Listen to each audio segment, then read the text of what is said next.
Tudo bem, então. Bom dia, Aline, bom dia, Bruna, Gabriel Victor, Júlia, Pedro Soares, Victor Batista, tudo bem? Bom dia, tudo bem? Bom dia, Beleza. tudo bem? Tudo, professor, e você? Tudo bem. Como é que estão as coisas aí? Tudo bem. E o Mesma senhor? coisa, acordar, tomar café, ir pra aula, fazer a lição de tarde, dormir de tarde, acordar no outro dia, quarentena, olhar pra tela. Essa E aí, rotina aí você, é fogo. Tranquilo? tranquilo? Tô bem. Pessoal, vou abrir aqui a nossa apostila para podermos fazer lá a correção daqueles exercícios que ficaram da última aula, né? Sim. Então, vamos pegar a apostilinha aí, vamos acompanhar.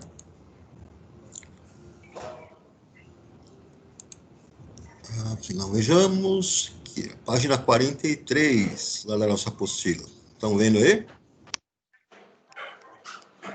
Sim. Tá lá. Ficaram esses exercícios para vocês fazerem, então vamos corrigir aqui, né? Exercício 1. A água mineral pode ser proveniente de fontes naturais ou artificiais. Porém, independentemente de sua origem, apresenta vários íons dissolvidos. Considerando que o seu principal ânion é o cloreto, Cl-, represente os compostos iônicos formados pela ligação entre esse íon negativo com os seguintes cátions. Então, lá no item A, Na+, né? Então, Na+, combinando com Cl-, fórmula do composto NaCl. Cálcio 2+. Então, o cálcio 2+, se ligando ao Cl-, eu tenho a inversão dos números de carga. Esse 2 do cálcio 2+, desce para o cloro, Cl2. E o 1- do cloro desce para o cálcio, vai ficar somente cálcio. Então, CaCl2.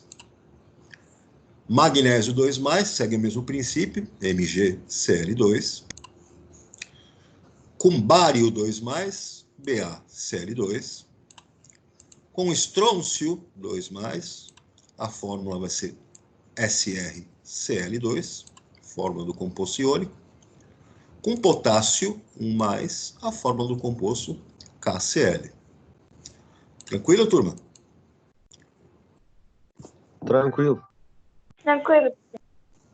Vamos lá para o exercício 2, então. Exercício 2. Com base nas propriedades periódicas, discuta justificando a veracidade ou falsidade de algumas afirmativas. Então, no item A. Os elementos dos grupos 1 e 2, quando se associam com elementos do grupo 16 e 17, tendem a formar compostos iônicos? É verdade. Os elementos dos grupos 1 e 2 são metais alcalinos e metais alcalino-terrosos. Quando eles se combinarem com os elementos do grupo 16 e 17, que são não metais, calcogênios e halogênios, então a tendência é da formação da ligação iônica, metal com não metal. Metal perde elétron, não metal ganha elétron, vai formar os íons, né? Cátion e ânion, eles vão experimentar a força de atração e vão formar a ligação iônica. No item B, dentro de um mesmo período, a energia de ionização tende a diminuir da esquerda para a direita da tabela periódica? Não, é o contrário. Dentro de um mesmo período, a energia de ionização aumenta da esquerda para a direita. Ela parte lá da região dos metais e vai aumentando quando vai se aproximando da região dos não metais. Então é o contrário, a afirmativa B é falsa. Tudo bem, pessoal? Sim. Beleza, sim. Tudo bem. Exercício 3. O íon fluoreto, F-, presente nos cremes dentais, tem a função de evitar a formação de cáries. Associado ao íon cálcio, cálcio 2+, forma um composto iônico conhecido como fluoreto de cálcio. Determine a fórmula desse composto. Ora, o metal é o cálcio 2+, o não metal é o flúor menos, faz a inversão das cargas, vira os índices, né? CaF2, fluoreto de cálcio. Exercício 4. Oi, o senhor pode verificar de novo que travou. O fluoreto de cálcio, formado pela ligação iônica entre o cálcio, 2+, e o flúor, 1-. Então, o composto iônico vai ser o CaF2. Né? A carga 2+ do cálcio vai ser o índice para o flúor, 2. E a carga 1- do flúor vira o índice do cálcio, 1. Então, a fórmula é CaF2. Ok, senhor, agradeço. O óxido de alumínio, considerado o segundo composto mais abundante na crosta terrestre, é formado pela ligação iônica entre o alumínio e o oxigênio. Esse composto é também o principal componente do minério denominado bauxita, matéria-prima para o metal alumínio. Com auxílio das informações da tabela periódica do material de apoio, escreva a fórmula desse composto. Ora, o alumínio está no grupo 13, ou 3A. Ele perde 3 elétrons, formando o cátion Al3+. O oxigênio está no grupo 16, ou 6A. Tem 6 elétrons em valência, precisa ganhar 2 elétrons para completar o octeto, então vai formar o ânion O2. A L3+, ligado ao O2-, o 3+ do alumínio, esse número de carga, desce para o oxigênio como sendo o índice 3. E a carga 2- do oxigênio, esse número de carga, o número vai descer para ser o índice do alumínio, Al2. Portanto, a fórmula desse composto iônico, Al2O3.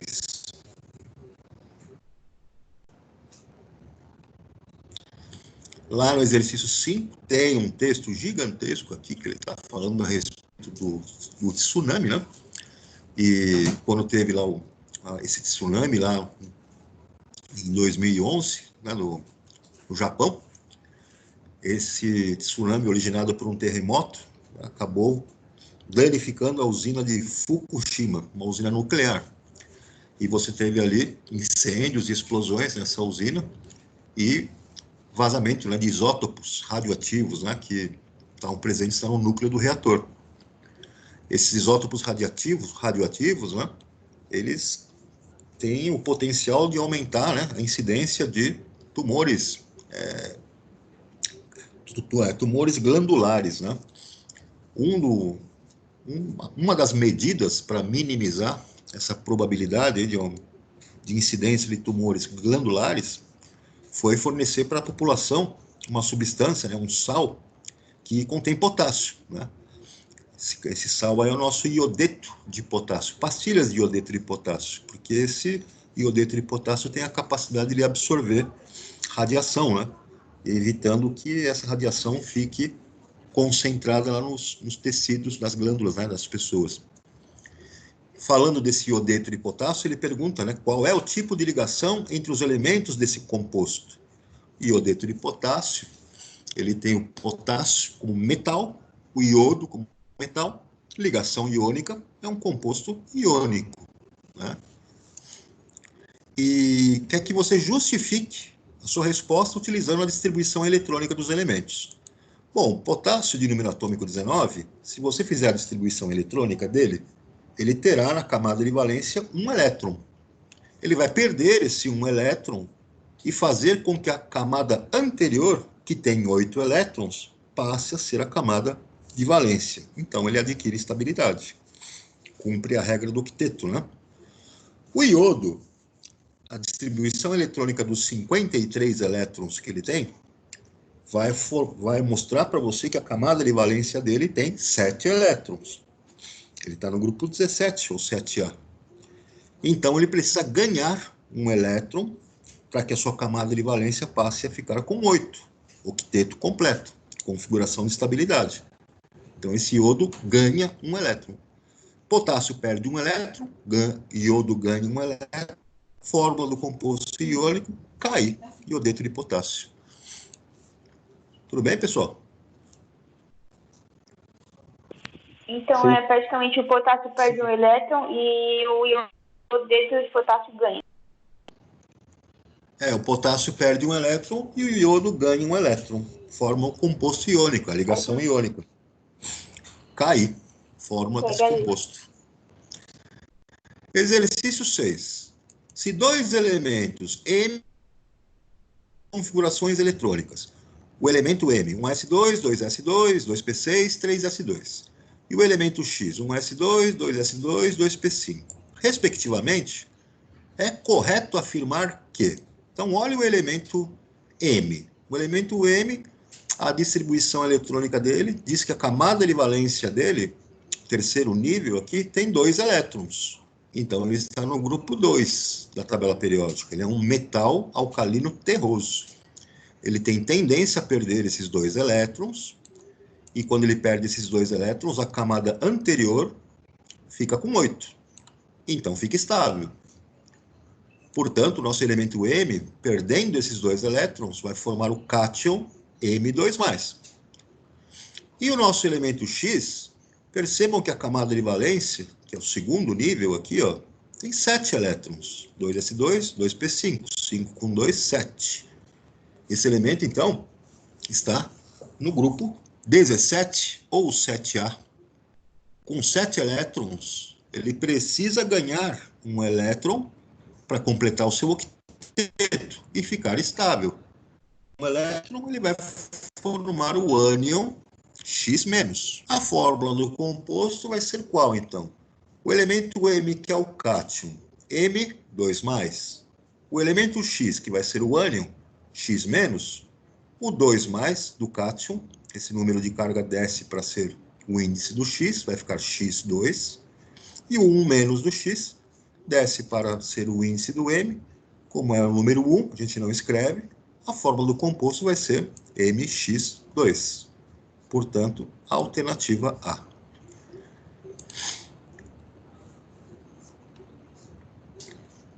Exercício 7. Com base nos seus conhecimentos, diferencie ligação iônica de ligação covalente. Então, pessoal, a ligação iônica vai acontecer nas situações onde eu tenho metal ligado a não metal. Os metais perdem os elétrons definitivamente, os não metais ganham esses elétrons definitivamente. Professor, é rapidinho. Tem gente que está tentando entrar e não está conseguindo. Aí está pedindo para você aceitar. Vamos ver aqui, ó. Estão vendo aqui a minha telinha, os participantes? Não. Não, né? Pessoal, não tenho ninguém na fila aqui. Ninguém. Quem está tentando entrar e não está conseguindo vai ter que reiniciar e tentar novamente. Não, professor, o Levi e o Nicolas já falaram que eles não vão conseguir entrar por causa da internet, mas eu tô passando conteúdo para eles. Certo? Beleza, beleza. Essa internet está muito sobrecarregada e complica, né? Então vamos lá. Paramos aqui, deixa eu ver. Ah, tá. Então, a ligação iônica vai acontecer entre metal com não metal, né? Os metais perdendo os elétrons, os não metais ganhando esses elétrons. A formação dos íons, né? Cátion e ânion. A força de atração eletrostática entre eles, gruda esses íons uns nos outros, formam lá um retículo cristalino iônico, né? E você tem a ligação iônica. Na ligação covalente, eu tenho a formação de uma molécula, né? Então, eu tenho átomos de não metal se ligando a átomos de não metal. Os não metais têm tendência a ganhar elétrons, então eles não têm como perder elétrons um para o outro. Eles fazem o quê? Compartilham pares de elétrons e vão formar os compostos moleculares, né? Vão formar as moléculas através das ligações covalentes, que compartilham pares de elétrons. O exercício 8 diz aqui os elementos oxigênio, cloro e sódio, cálcio, são reativos e na natureza são encontrados... O metal com não metal, quem perde é o metal? Perde elétron? Metal perde os elétrons, exato. Na ligação iônica, metal com não metal. Então, falou aqui dos elementos no exercício 8, né? Oxigênio, cloro, sódio, cálcio, são reativos encontrados, né, combinados. O oxigênio e o cloro formam moléculas diatômicas, quer dizer, com 2 átomos. E o sódio e o cálcio podem formar substâncias como o cloreto de sódio e o óxido de cálcio.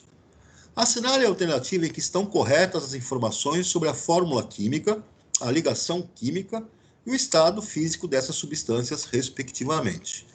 Então, o oxigênio, quando ele faz ligação com ele mesmo, vai formar a molécula O2, composto molecular, ligação iônica.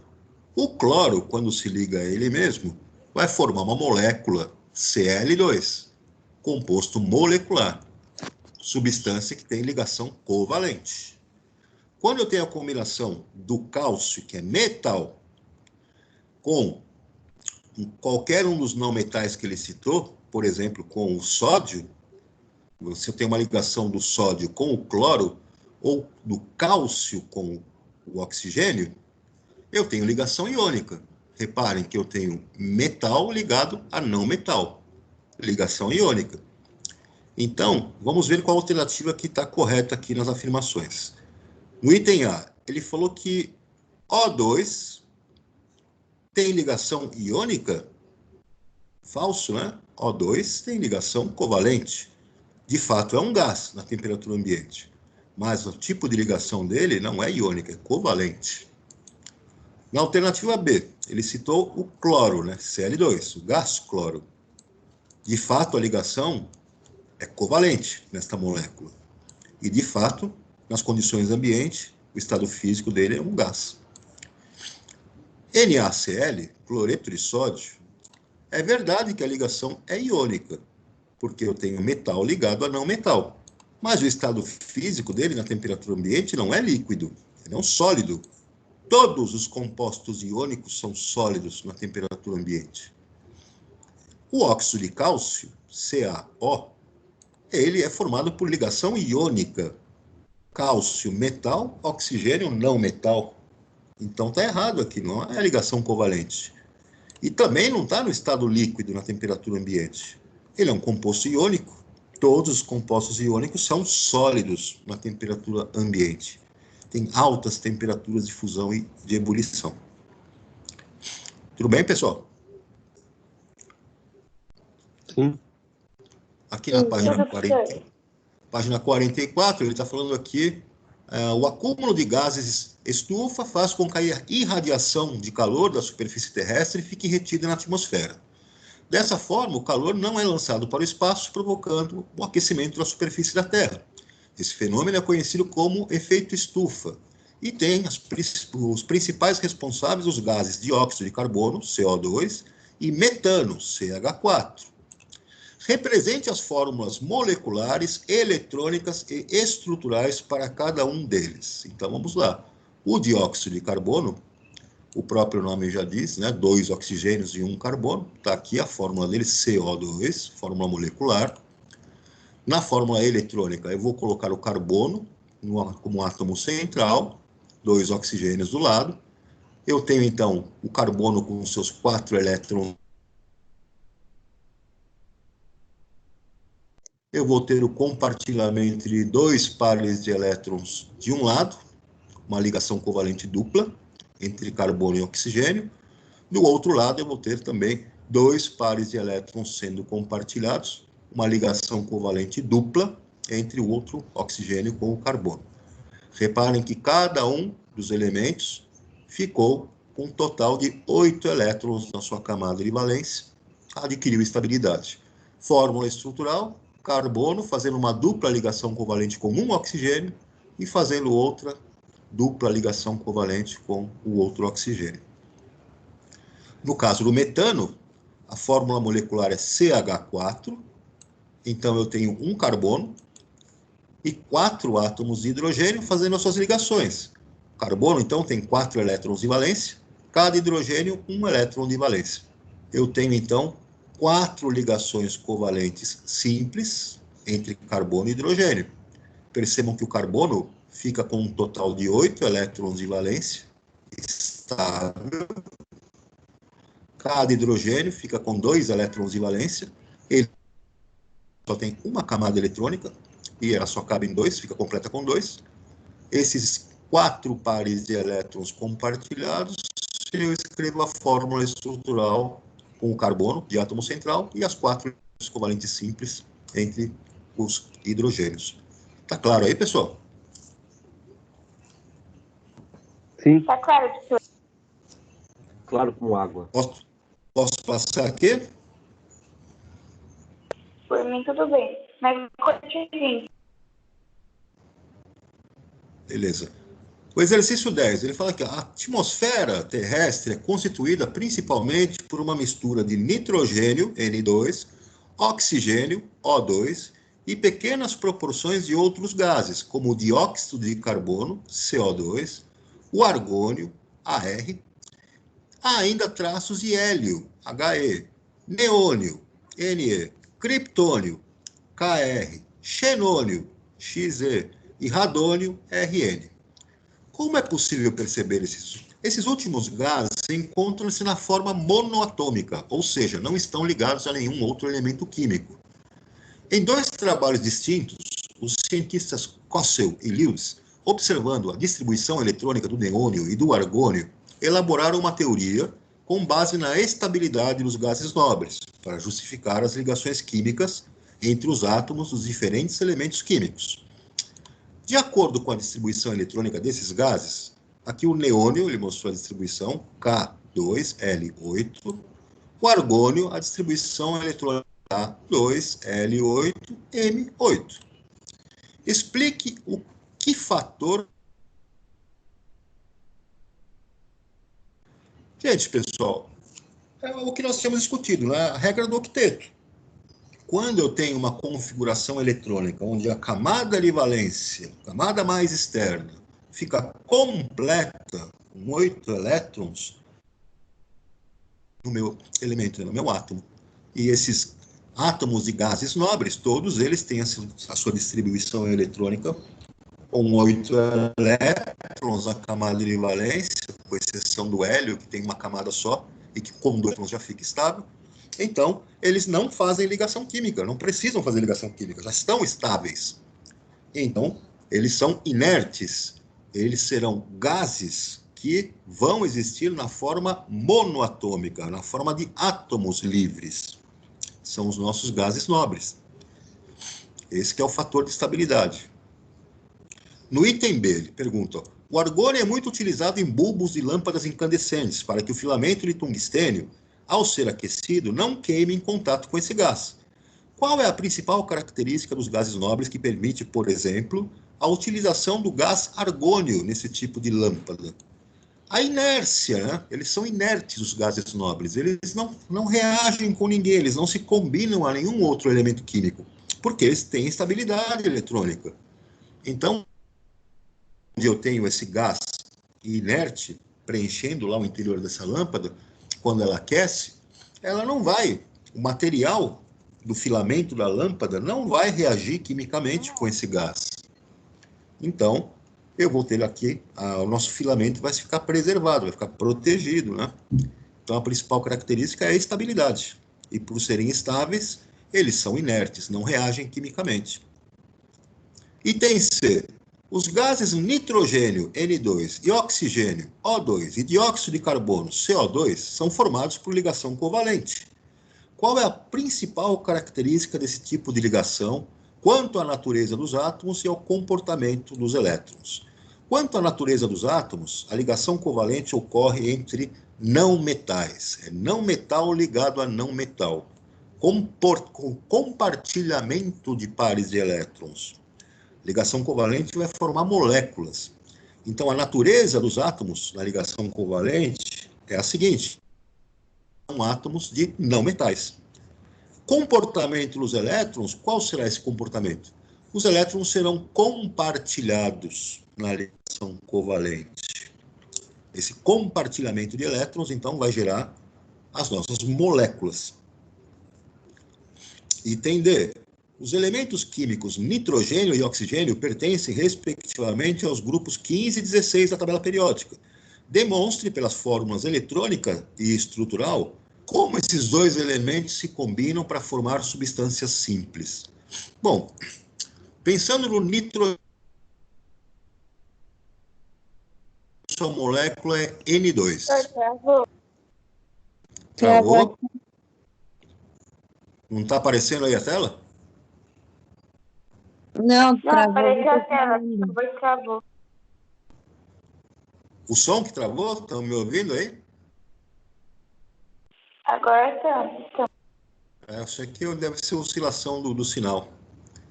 Então, pensando no nitrogênio, N2, essa molécula. Nitrogênio está no grupo 15 da tabela periódica. Ele tem 5 elétrons de valência. Para completar o octeto e ficar com 8 elétrons, ele precisa fazer 3 ligações. O nitrogênio, para se ligar com ele, eles usam a ligação covalente tripla, né? Então, a fórmula eletrônica, eu terei 3 pares de elétrons compartilhados. Na fórmula estrutural, eu vou ter um nitrogênio com ligação tripla, 3 barras com outro nitrogênio. O oxigênio está no grupo 16, ou 6A, tem 6 elétrons de valência, precisa fazer 2 ligações covalentes para completar. Quando um oxigênio vai se ligar ao outro, para formar a molécula de O2, eu vou ter o compartilhamento de 2 pares de elétrons entre eles. Uma ligação covalente dupla. Então, eu terei um oxigênio com uma dupla barra ligada ao outro oxigênio. Seria a fórmula estrutural da molécula de O2. Tudo bem, pessoal? Tudo. Sim. Tranquilo, professor. Beleza. Aqui, a técnica de exploração de minérios, dedicada principalmente à extração de pedras preciosas como o ouro, é conhecida como garimpo. No processo de garimpagem, o mercúrio é utilizado em sua forma líquida para atrair o ouro diluído, formando amálgama. Que tipo de ligação ocorre entre o ouro e o mercúrio? Ora, pessoal, são 2 metais. A ligação vai ser amálgama. Travou de novo? Sim. Estão me ouvindo aí? Tá dando para acompanhar? Agora eu tô te ouvindo, mas você pode explicar de novo, tá? Então, vamos lá. Ele está falando do garimpo, né? No garimpo, você utiliza o mercúrio, que está diluído lá na água, né?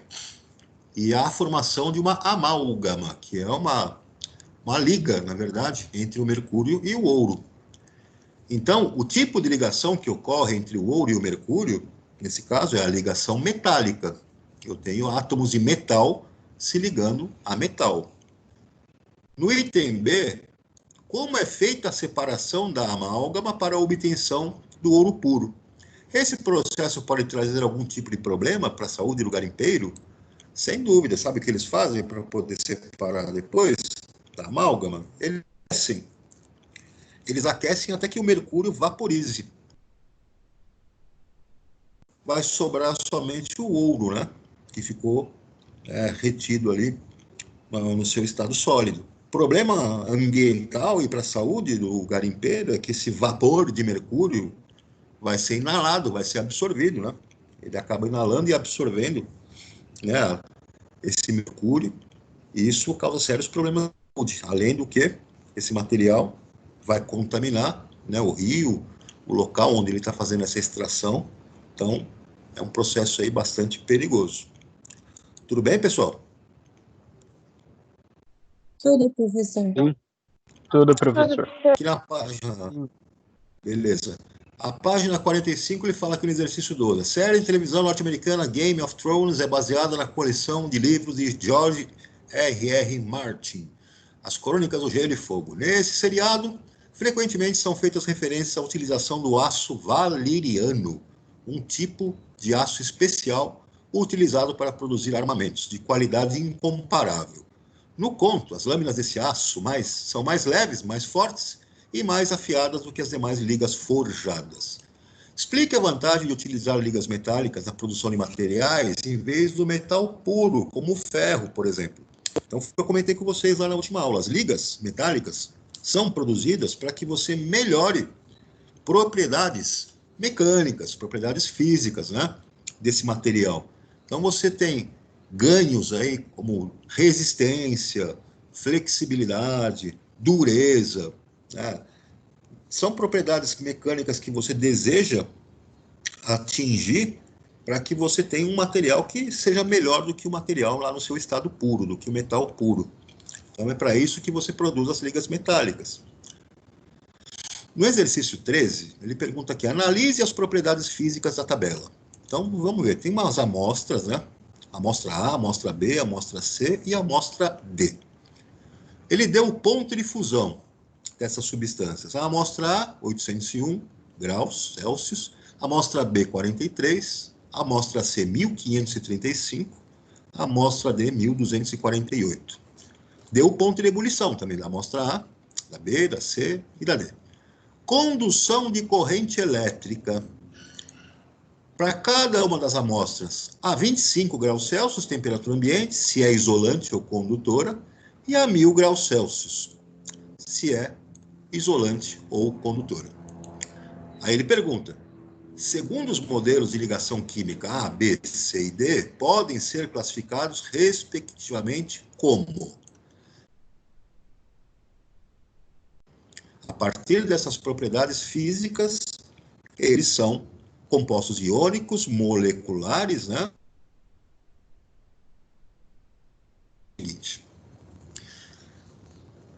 Nós sabemos que os compostos, né, iônicos, todos eles são sólidos à temperatura ambiente. Todos eles têm altas temperaturas de fusão e de ebulição. E que os compostos iônicos no estado sólido não têm corrente elétrica, mas quando eles estão fundidos no estado líquido, eles conduzem corrente elétrica. Então, eu já observo o seguinte aqui, dos 4 compostos que eu tenho, somente um deles aqui, ó, tem uma temperatura de fusão relativamente baixa. E o ponto de ebulição também relativamente baixo. E eu noto também que a 25 graus Celsius, esse material é isolante, essa substância é isolante, não conduz corrente elétrica. Não me diz nada na temperatura de 1000 graus Celsius. Mas vejam, pessoal, baixa temperatura de fusão e de ebulição. Não conduz corrente elétrica no estado em que ele se encontra aqui, a 25 graus Celsius, e nesse caso aqui deve ser o estado sólido, porque a fusão dele acontece a 43, e ele não conduz corrente elétrica. Esse composto B, então, já está bem claro para nós que é uma substância molecular. Olhando agora o composto A, C e D. Todos eles têm altas temperaturas de fusão e de ebulição. Mas vamos olhar com mais cuidado o composto A. O ponto de fusão dele é 801. O ponto de ebulição, 1413. No estado que ele está a 25 graus Celsius, ele é isolante. Eu sei que a 25 graus Celsius, ele está no estado sólido, porque ele só vai derreter em 801. E, então, ele não conduz corrente no estado sólido. A 1000 graus Celsius, ele passa a ser condutor. Veja que a 1000 graus Celsius, ele estava em 801, ele derrete. Em 1000 graus, ele está no estado líquido, porque ele só vai ferver em 1413. Esse cara é um composto iônico. Bom, só com essa análise, a gente já conseguiria responder a nossa questão iônico e que B é composto molecular. Mas só para a gente destrinchar um pouco mais de informação, o composto C, ponto de fusão, 1535. Ponto de ebulição, 2760. Note que ele é condutor de eletricidade, quando ele está no estado sólido, e ele também conduz a eletricidade a 1000 graus. 1000 graus, então, ele também continua aqui no nosso estado sólido, porque ele só vai derreter em 1535. Ele conduz a eletricidade, nas duas situações. Então, ele é um metal. O composto de fusão 1248, ponto de ebulição 2250, ele é isolante no estado sólido e também está isolante a 1000 graus. E ele vai ser um composto iônico, porque a 1000 graus, ele não derreteu no estado sólido, ele só vai derreter a 1248. A 1000 graus ele continua sólido. E sabemos que os compostos iônicos no estado sólido não conduzem corrente elétrica. Então o composto D é um composto iônico. Tá aí a nossa alternativa E. Tranquilo, pessoal? Tranquilo, Tranquilo. professor. Uhum. Muito bem. Pessoal, nosso próximo assunto vai falar sobre a estabilidade das moléculas. E as moléculas, né, elas têm um comportamento de formação na sua estrutura, onde nós precisamos avaliar a geometria que ela adquire.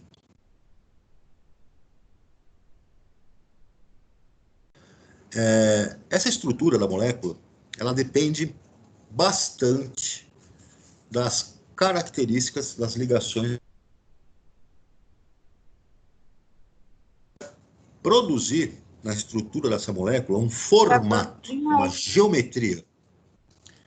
Essa geometria da molécula é que vai permitir que ela apresente algumas propriedades, que nós vamos ver lá na frente, que nós chamamos de polaridade, por exemplo, e algumas também que essa molécula vai apresentar em função dessa geometria. Então, por exemplo, não sei se dá para vocês enxergarem. Dá para vocês enxergarem que essa molécula que eu montei com essas bolinhas aqui? Dá para enxergar? Dá, professor. Então, o que nós vamos discutir daqui para frente? Por que essa molécula que eu montei aqui, ela tem esta geometria? Por que ela não pode ser uma coisa, por exemplo, quadrada assim? Ah, vou montar aqui as ligações como um quadrado. Pronto, vou fazer um quadrado aqui. E assim, pronto.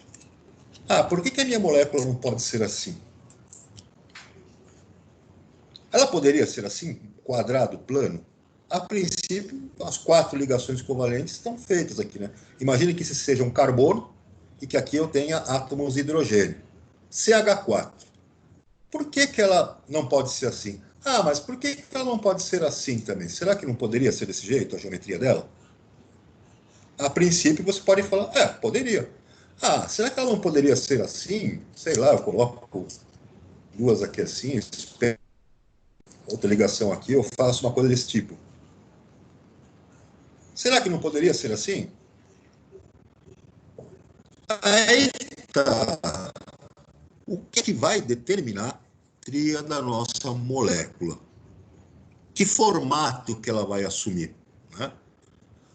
Para isso, nós vamos precisar utilizar uma teoria de modelo de repulsão dos pares eletrônicos da camada de valência.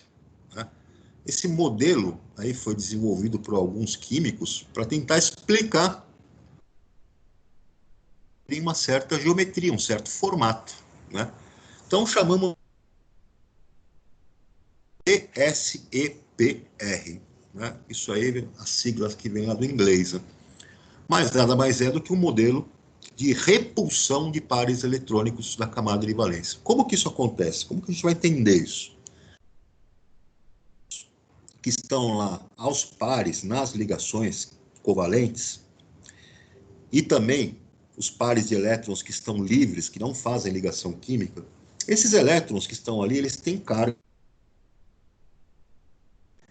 E o que acontece? Eles se posicionam ao redor do átomo, na camada de valência, em regiões que nós chamamos de nuvens eletrônicas, regiões onde ficam aqueles elétrons.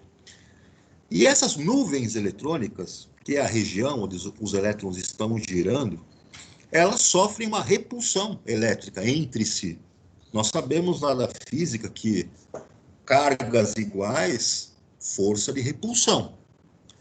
Então, quando eu tenho um par de elétrons numa nuvem eletrônica, esse par de elétrons vai sofrer repulsão por outra nuvem eletrônica. e que elas adquiram afastamento entre si de maneira a ter uma maior estabilidade. Professor? Oi, estou ouvindo.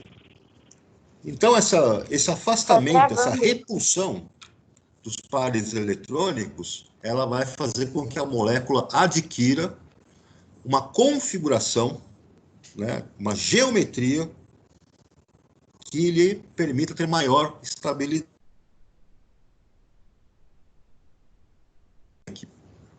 Aqui para baixo. Olha só os tipos, as possibilidades que eu tenho de geometrias para as moléculas. Vejam as possibilidades. Nessa tabela ele mostra o número de pares ligantes, elétrons que estão participando de ligações químicas. E aqui, nessa outra coluna, ele mostra o número de pares isolados. Eu posso ter uma molécula onde meu átomo estão participando de ligações químicas, e eu posso ter elétrons ali, na camada de valência dele, que não estão participando. Então, o que vai acontecer?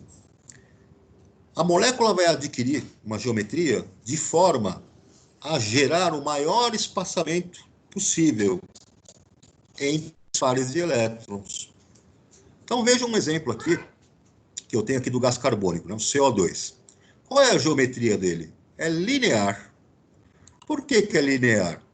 Porque os pares de elétrons, os dois pares de elétrons que estão participando das ligações, das duplas ligações, têm que se manter o mais afastados possíveis uns dos outros.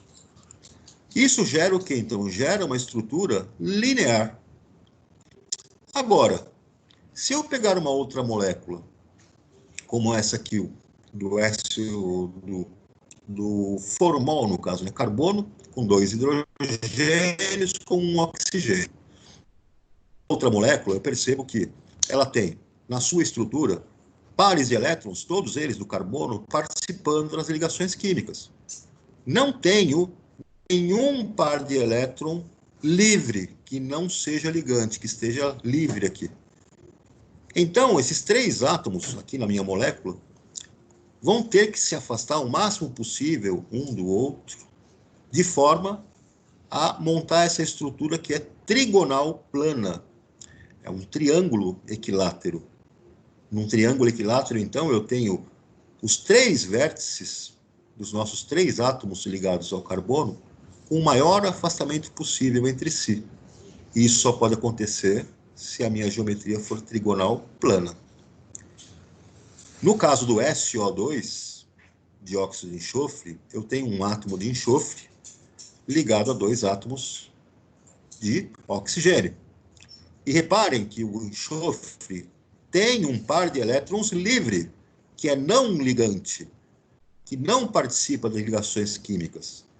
Esse par de elétrons livre, essa nuvem eletrônica que está aqui, ela sofre repulsão, repele as outras nuvens eletrônicas dos ligantes, oxigênio, e o maior afastamento possível entre eles também gera aqui uma estrutura que, se não tivesse, né, se tivesse um átomo ligado aqui, seria trigonal. Mas vejam então que o formato que eu tenho da molécula é um formato angular. Eu tenho então átomo de enxofre ligado aos 2 átomos de oxigênio, mas a geometria nesse caso aqui é angular, formando um ângulo. Eu represento essa estrutura aqui do lado dessa maneira, né? O enxofre com a sua dupla ligação com o oxigênio, uma ligação coordenada com outro oxigênio, e o par de elétrons não ligante aqui nessa outra extremidade. Geometria angular.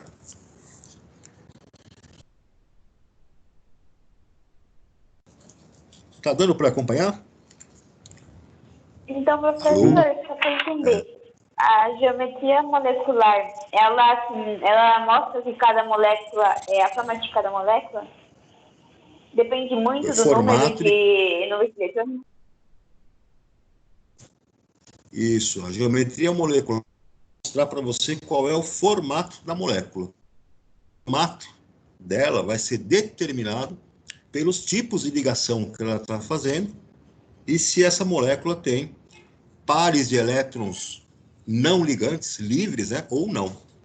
Eu vou precisar entrar nesse assunto de novo na próxima aula com mais tempo, pessoal, porque aqui eu vou precisar explicar melhor isso para vocês, tá? Por enquanto, vamos ficar com essa introdução hoje. Na próxima aula a gente vai retomar esse assunto aí para que eu possa explicar direitinho como é que se originam, né, essas estruturas aí para geometria molecular. Tranquilo? Ok, professor, agradeço. Alguma dúvida aí, pessoal? Alguém tem dúvida? Tá Só tranquilo até da agora? molécula, mas você vai retomar. Só Oi? da geometria molecular um pouco, mas só um pouquinho da geometria molecular, mas você vai retomar, aí eu ouço de novo. Eu vou retomar na próxima aula, porque eu vou precisar de mais tempo para explicar isso aqui e mostrar alguns modelinhos para vocês de como que se formam, né, essas geometrias. Tudo bem, pessoal? Tudo, professor, Sim. agradeço. Tranquilo. Beleza, então. Pessoal, um abração para todos, se cuidem, fiquem com Deus e até nosso próximo encontro aí. Até, professor. Valeu, professor. Bom resto de Tchau. dia. Falou, até mais. Até. Tchau, tchau, um abração. Tchau. Turma, tchau. Tchau, professor. Falou.